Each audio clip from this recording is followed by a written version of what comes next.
ከሁለተኛው ዓለም ጦርነት በኋላ ኃያልነቷን አስጠብቃ የኖረችውን ዘመኑ ያፈራውን ሁሉንም የጦር መሳሪያና የመጀመሪያውን የአቶሚክ ቦምብ በገፍ የታጠቀችውን የተቀናጀ የጦር ሰራዊት ያላት አሜሪካንን የደፈረች ዓለም ባጎበደደላት ሰዓት ለማን ብዬ ያለች ብቸኛዋ የመካከለኛው ምስራቅ ቆራጥ ሀገር ኢራን።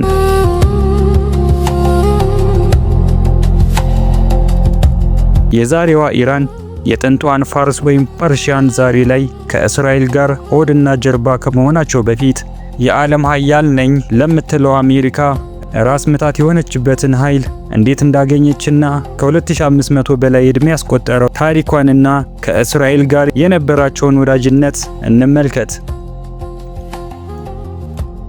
መግቢያውን በመጽሐፍ ቅዱስ ትውፊት መሰረት አድርገን ስንመለከት ከሶስቱ የኖህ ልጆች አንዱ የሆነው የያፌት ዘሮች ናቸው ተብሎ ይነገራል።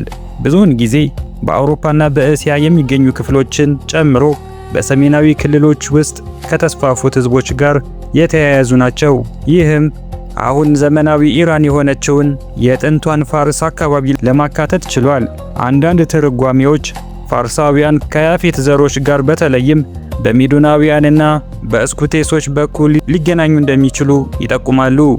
ሜዶናውያንና እስኩቴሶች የሚባሉት እነማን ናቸው ካሉ፣ ሜዶናውያን በዘመናዊቷ ኢራን ሰሜናዊ ምዕራብ ክፍል ሊኖሩ የነበሩ ጥንታዊ የኢራን ህዝቦች ናቸው። ከክርስቶስ ልደት በፊት በ7ኛው መቶ ክፍለ ዘመን በክልሉ ታሪክ ውስጥ ወሳኝ ሚና ተጫውተዋል። ሜዶናውያን በ678 ዓመተ ዓለም አካባቢ የሜዶናውያን ኢምፓየር በመባል የሚታወቁትን የመጀመሪያዎቹን የኢራን ግዛቶችን አቋቁመዋል። ከ7ኛው እስከ 9ኛው ክፍለ ዘመን ከኢራቅ ጀምሮ ከፍተኛ የግዛት ክልልን ሸፍኖ የነበረው ለአሶር ኢምፓየር ውድቀት ትልቅ ሚና ተጫውተዋል። እናም ከፋርስ ጋር ባደረጉት ጥምረት የፋርስ ግዛት እንዲነሳ አስተዋጽኦ ያደረጉ ናቸው። እስኩቴሶች ደግሞ በፈረስ ግልቢያ ችሎታቸው እና በጦር ኃይላቸው የሚታወቁ የዘላን ጎሳዎች ቡድን ነበሩ።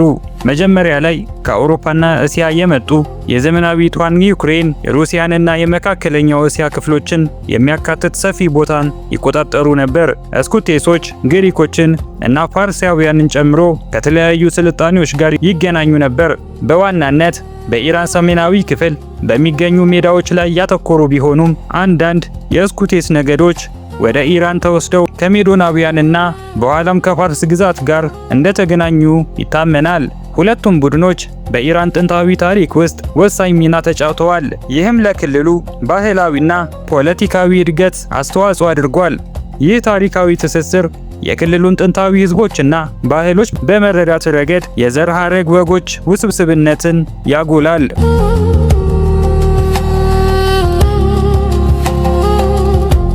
የኢራን ታሪክ በ550 ዓመተ ዓለም አካባቢ የአካይሜኒድ ግዛት መመስረትን ከግምት ውስጥ ካስገባን ከ2500 ዓመታት በላይ ይዘልቃል።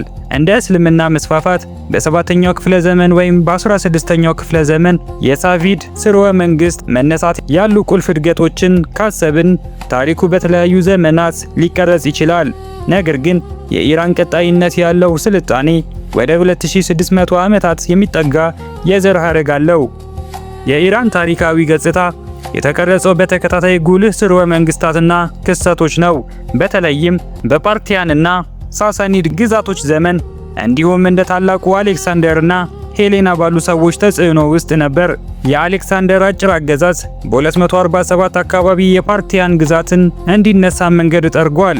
የፓርቲያን ሰዎች የመቄዶንያ ተጽዕኖ ቅሪቶችን በብቃት በማሰስ የሮማውያንን መስፋፋትና በክልሉ ውስጥ የግሪክን የባህል ቅሪቶች ውጤታማ በመሆን መንገድ የሚፈታተን ኃይለኛና ከፊል ዘላናዊ ግዛትን አቋቁመዋል። ይህ ወቅት ለኋለኛው የሳሳኒድ ግዛት ከ224 እስከ 651 ዓመተ ዓለም ድረስ መድረክን አዘጋጅቶለታል። ይህም የፋርስን ባህልና ኃይል ወደ ነበረበት ለመመለስ የፈለገ ሲሆን ራሱን የአካይሜኒዶች ተተኪ አድርጎ በማስቀመጥ የሄሌኒዝምና የሮማውያንን ቅርስ ገጽታዎችንም ተቀብሏል። ሳሳኒዶች በስነ ጥበብ፣ በስነ ህንጻና በመንግስት ጥበብ ላይ ባሳዩት ስኬት የታወቁ ሲሆኑ በዞሮአስትሪያኒዝም ላይ ያተኮረ ጠንካራ የብሔርተኝነትና የሃይማኖት ማንነት ስሜትንም አዳብረዋል። ይህ በእንዲህ እንዳለ እንደ ሄሌና ያሉ ሰዎች የታላቁ የቆስጠንጢኖስን እናት እንደሆነች የሚታመን እና ከጥንት ክርስትና ጋር የተቆራኙ በዚህ ሰፊ ተጽዕኖ ዘመን የፋርስና ሰፋፊ የሜዲትራኒያን ባህሎች እርስ በእርስ መተሳሰርን ይወክላሉ። One of the most interesting things about the history of the Persian Empire is its links with other cultures. በሌላም በኩል ደግሞ ከ530 እስከ 600 ዓመተ ዓለም የታላቁ ቂሮስ የግዛት ዘመን አካባቢ ድረስ በጥንታዊ ታሪክ ውስጥ ወሳኝ የሆነ የአስተዳደር ጊዜን አሳልፈዋል። የታላቁ ቂሮስ የአካይሜኒድ ግዛት በጥንታዊ ታሪክ ውስጥ ካሉት ትላልቅ ግዛቶች አንዱ የሚባል ሲሆን በሶስት ዋና ዋና ክፍሎች ተስፋፍቷል። ግዛቱ በከፍተኛ ደረጃ ላይ በነበረበት ወቅት በምስራቅ ከሚገኘው ከፓኪስታኑ ኢንደስ ሸለቆ ጀምሮ እስከ ምዕራብ ሜዲትራኒያን ባህር ድረስ የተዘረጋ ነበር። የኢራን ዘመናዊነቷ መጀመሪያ ላይ የተለያዩ የፋርስ ጎሳዎችን ያዋሃደችበት የአካይሜኒድ ግዛት እምብርት በመሆኗ የመካከለኛው እስያ ክፍሎች ከአፍጋኒስታን ጀምሮ ቱርክሜኒስታንን፣ ሜሶፖታሚያንን፣ የጥንቷ ባቢሎን፣ የአሁኗ ኢራቅን፣ ሶሪያን፣ ፍልስጤምን፣ አናቶሊያን እና እስከ ግብጽ ድረስ ያሉትን ቂሮስ ራሱ ባያሸንፍም ተተኪዎቹ ግዛቱን በማካተት አስፋፍተውታል። የቂሮስ ግዛት በተለያዩ ባህሎችና ህዝቦች የተዋቀረ ሲሆን በአንድ የአስተዳደር መዋቅር ውስጥ የተዋሃደና የአካባቢ አስተዳደርና ራስን በራስ የማስተዳደር አቅም እንዲኖር አስችሏል።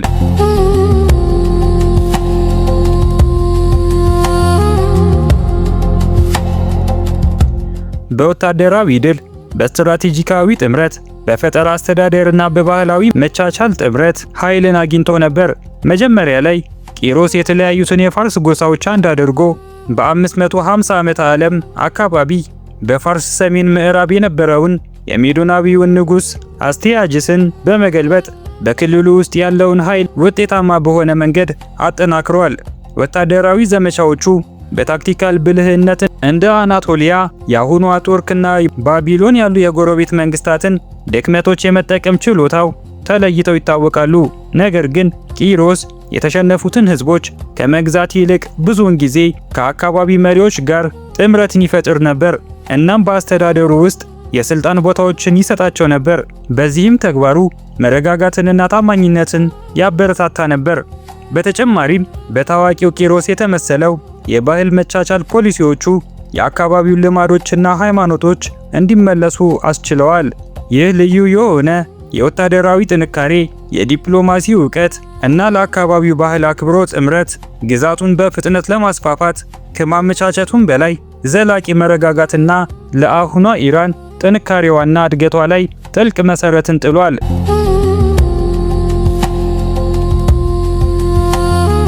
የፋርስና የእስልምና ወጎች ውህደት በተለይም በሳፋቪድ ስርወ መንግስት ከ1501 እስከ 1736 ዘመን ድረስ ተስፋፍቶ ነበር። ሳፋቪዶች ደግሞ የሺአ እስልምናን እንደ መንግስት ሃይማኖት አድርገው አውጀው ነበር። ኢራንን ከሱኒ ጎረቤቶቿ የሚለይ የተለየ ሃይማኖታዊና ፖለቲካዊ ማንነትን አቋቁመዋል። ይህ ዘመን የጥበብና የሥነ ጽሑፍ ልዩነት በማሳየት እንደ ሻህናሜህ፣ ፈርዶሲ ያሉ ገጣሚዎች እና ሚስጥራዊው ሩሚ የፋርስን የሥነ ጽሑፍ ቀኖና በመቅረጽ የፋርስ ጥቃቅን ጽሑፎች፣ ድንቅ ጥበብና የመስጊዶች የሥነ ሕንፃ ቅርጾች ዛሬም ድረስ ይታያሉ። የኢራን ሥነ ጽሑፋዊ ቅርጽ እንደ ፈርዶሲና ሩሚ ባሉ ታዋቂ ገጣሚዎች በእጅጉ ያደጉ ሲሆኑ እያንዳንዳቸው በልዩ ዘይቤዎቻቸውና ጭብጦቻቸው ለፋርስ ሥነ ጽሑፍ ከፍተኛ አስተዋጽኦ አድርገዋል። በ10ኛውና በ11ኛው ክፍለ ዘመን አካባቢ የኖረው በታሪካዊ ጽሑፍ የሚታወቀው ሻህናሜህ ፈርዶሲ የነገሥታት መጽሐፍ ሲሆን ይህም የፋርስን ታሪክ ከእስልምና ድል ጀምሮ እስከ አፈ ታሪክ አመጣጡ ድረስ ይተረካል። ከ50 ሺህ በላይ ግጥሞች ያሉት ሻህናሜህ የፋርስን ማንነትና ባህል የሚያከብር ብሔራዊ ትረካ ብቻ ሳይሆን የጀግንነት፣ የፍትህና የሞራል ታማኝነት ጭብጦችን ያጎላል። በአንጻሩ ደግሞ የ13ኛው ክፍለ ዘመን ሚስጥራዊና ገጣሚ የሆነው ሩሚ በመንፈሳዊና ፍልስፍናዊ ጽሑፎቹ በተለይም በዋና ስራው ማስናቪ ውስጥ የመለኮታዊ ፍቅር፣ አንድነት እና በሰው ልጅ ተሞክሮ ቅኔያዊ ፍለጋ ስራዎቹ ይታወቃል።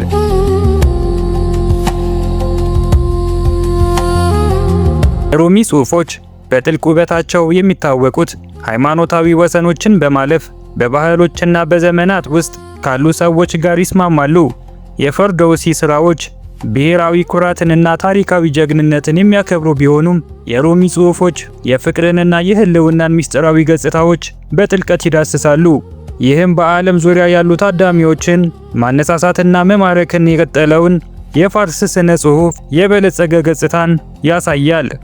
የእነዚህ ስርወ መንግስታትና ስብዕናዎች ቅርስ የኢራንን ታሪካዊና ባህላዊ ዝግመተ ለውጥ የበለጸገ ገጽታ ከማሳየትም በላይ በአገሬው ተወላጆች ወጎችና በውጭ ተጽዕኖች መካከል ያለውን ቀጣይነት ያለው መስተጋብርን አድርገው ነበረ። ይሁን እንጂ ይህ ዘመን በሰባተኛው ክፍለ ዘመን የእስልምና እምነትን በመቀበል የኢራንን ማህበረሰብ በጥልቀት የአረብ ባህል ቀስ በቀስ ተቀባይነት እንዲያገኝ አድርጓል። አሁን ላይ ኢራን በግምት 1.65 ሚሊዮን ካሬ ኪሎ ሜትርን ማለትም ወደ 636000 ካሬ ማይል አካባቢን የምትሸፍን ሲሆን ይህም በዓለም ላይ 18ኛው ትልቁ ሀገር ያደርጋታል። የጂኦግራፊ አቀማመጣቸው የተለያዩ ናቸው። እንደ ዛግሮስ እና አልቦርዝ ያሉ ሰፊ የተራራ ሰንሰለቶችን፣ እንደ ዳሸት ኢ ካቪር እና ዳሸት ኢ ሉትስ ያሉ ሰፊ በረሃዎችንና ለም ሜዳዎችን ያካትታል።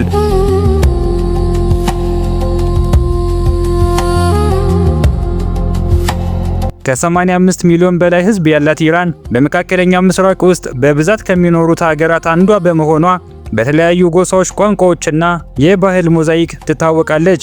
አብዛኛዎቹ ፋርሳውያን ናቸው። ነገር ግን ከፍተኛ ቁጥር ያላቸው የአዘርባይጃን ዜጎች፣ ኩርዶች፣ አረቦች፣ ባሉቺዎችና ሌሎችም ማህበረሰቦች በመዋለድና አብሮ በመኖር ለአገሪቱ የተለያየ የባህል ዘርፎች አስተዋጽኦ ያደርጋሉ። ቀደም ሲል እንዳየነው ፋርስ የሚባል ኦፊሴላዊ ቋንቋ የሚጠቀሙ ሲሆን የሀገሪቱ ጥልቅ የሥነ ጽሑፍ ቅርስ እንደ ፈርዶሲና ሩሚ ባሉ ጸሐፊያን የተዘጋጁ መሆናቸውን ተመልክተናል። የኢራን ኢኮኖሚ በዋናነት የሚመራው ሰፊ በሆነው የነዳጅና የተፈጥሮ ጋዝ ክምችት ሲሆን ይህም በዓለም ላይ ግንባር ቀደም የኃይል አምራቾች አንዷ እንድትሆን አድርጓታል። የነዳጅ ዘርፉ ለመንግስት ገቢና ለውጭ ምንዛሪ ገቢ ከፍተኛ አስተዋጽኦ ያደርጋል።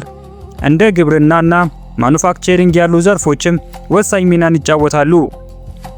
ግብርና የተለያዩ የአየር ንብረት ክልሎችን በመጠቀም እንደ ፒታስቺዮ፣ ሳፍሮን ያሉ ፍራፍሬዎችና ሰብሎችን ያመርታል።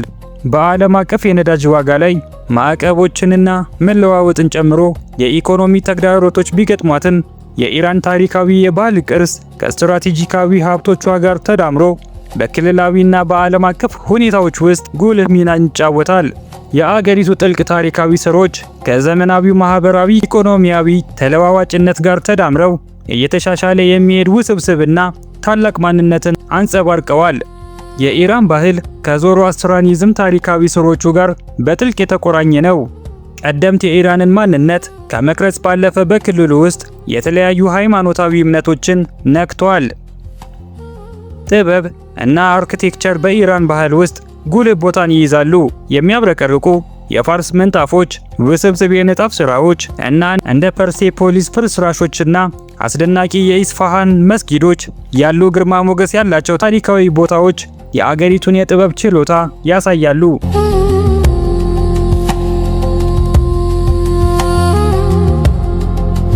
እንደ ነውሩዝ፣ የፋርስ አዲስ ዓመት ያሉ ክብረ በዓላት የወቅቱን ለውጥ እድሳትንና ለዘመናት የዘለቁትን ስር የሰደዱ ወጎችን ባህላዊ ጠቀሜታ ያጎላሉ።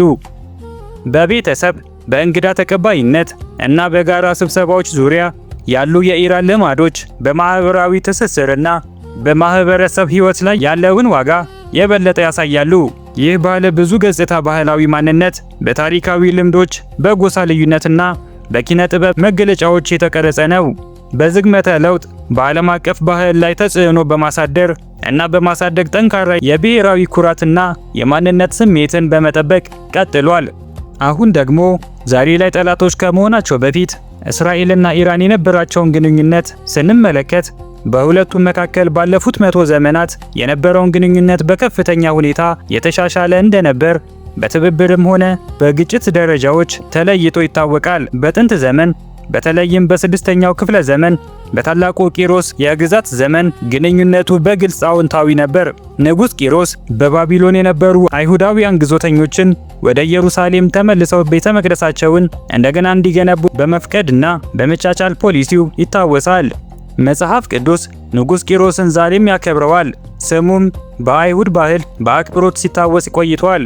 ይህ የደግነት ተግባር የአንድ ጊዜ ክስተት ብቻ አልነበረም። በፋርሳውያንና በአይሁዶች መካከል ረጅምና ልዩ የሆነ ግንኙነት መጀመሩን የሚያሳይ ነበር። ለብዙ ሺህ ዓመታት የአይሁድ ማህበረሰቦች በፋርስ ውስጥ ቤት በመስራት ከጎረቤቶቻቸው ጋር አብረው ይኖሩ ነበር።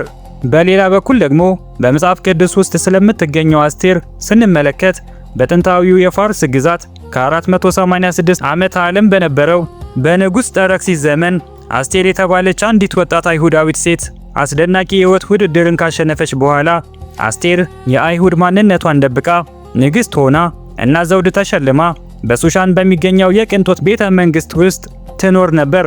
ያሳደጋት የአጎቷ ልጅ መርዶኪዮስ በንጉሱ በር ላይ ይሰራ ነበር። የንጉሱ ትልቅ አማካሪ የነበረው ሃማ ሁሉንም አይሁዳውያንን ለማጥፋት ጭካኔ የተሞላበት ሴራ ሲያወጣ መርዶኪዮስ አስቴር ጣልቃ እንድትገባ አሳስባት። አስቴርም ስለ ችግሩ በመነሳት ንጉሱን ሳይጠራት በድፍረት ቀረበችው። ይህም ወደ ሞት ሊያመራ የሚችል አደገኛ እርምጃ ነበር። ተከታታይ ግብዣዎችን በመጥራት የአይሁድ ማንነቷንና የሃማን ክህደትን ለጠረክሲስ በዘዴ ገለጸች። ንጉሱ በጣም ስለተናደደ ሃማን ለመርዶኪዮስ በሰራው ግንድ ላይ እንዲሰቀል አዘዘ። ከዛ በኋላ የአይሁድ ሕዝብም ራሳቸውን የመከላከል መብት ተሰጣቸው። ይህ የአስቴር ድፍረት ሕዝቧንም ከማዳኑ በላይ የፑሪም በዓልን አቋቋመ። ይህም የድፍረት የማንነትና የመለኮታዊ ጥበቃ በዓል ሲሆን እስከ ዛሬ ድረስ የአንድ ግለሰብ ጀግንነት ኃይለኛ ተጽዕኖ ምሳሌ ተደርጎ ተወስዷል።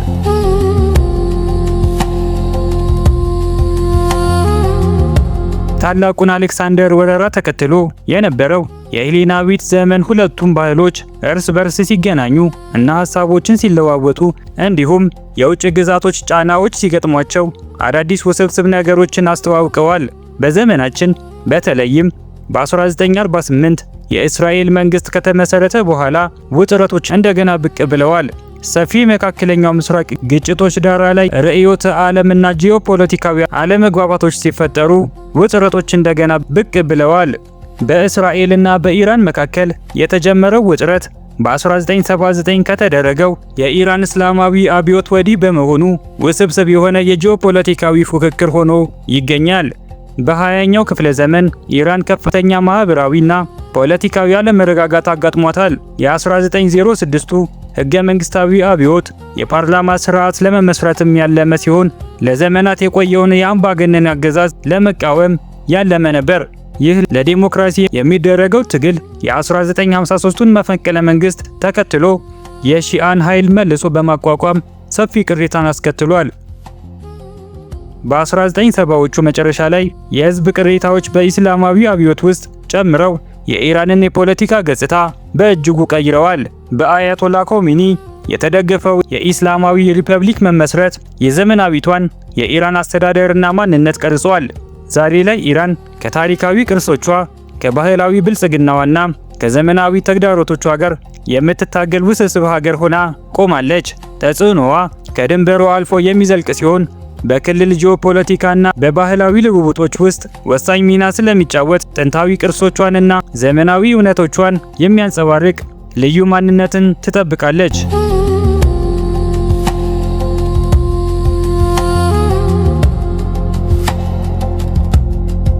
ተመልካቾች አብራችሁን ስለቆያችሁ እናመሰግናለን። በቀጣይ በሌላ ቪዲዮ እስከምንገናኝ ሰላም።